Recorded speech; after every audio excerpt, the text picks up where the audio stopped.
Sabi ko nga, kung meron po ako mga kasamahan na hindi sang-ayon sa ROTC, magboto na lang po sila. Ibigay na lang po nila yung boto nila. Kasi sa tingin ko, mas marami po ang gusto ng ROTC doon sa Senado. So let's give the bill a chance.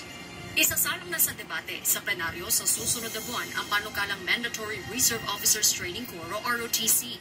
Naka-session break ngayon ng Senado at nakatakdang bumalik sa April 29. Ayon kay Senate President Juan Miguel Mig Zubiri, dapat bigyan ng pagkakataon ng panukalang batas. Dagdag ng Senate leader, hindi na lang umano sa sentro sa nakagawiang basic military training ang bagong mandatory ROTC.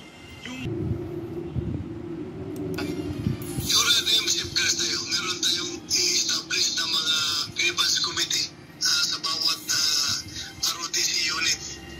Ang membro nito ay DND, DISDA, JED at saka local government unit. So merong nagbabantay dyan, nagmamasid, nagmamonitor sa mga abuso na pwede mangyari. Yan naman po ang pahayag ni Senator Bato de la Rosa.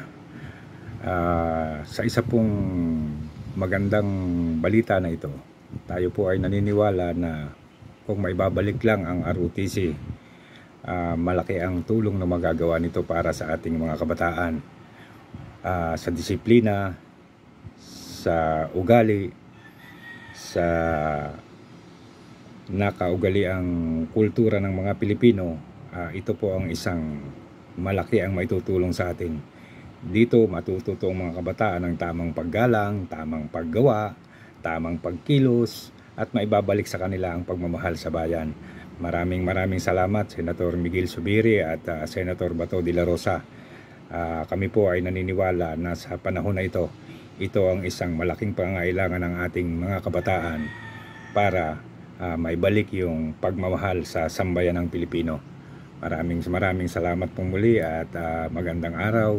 Paki-like and subscribe naman po at magandang araw po muli.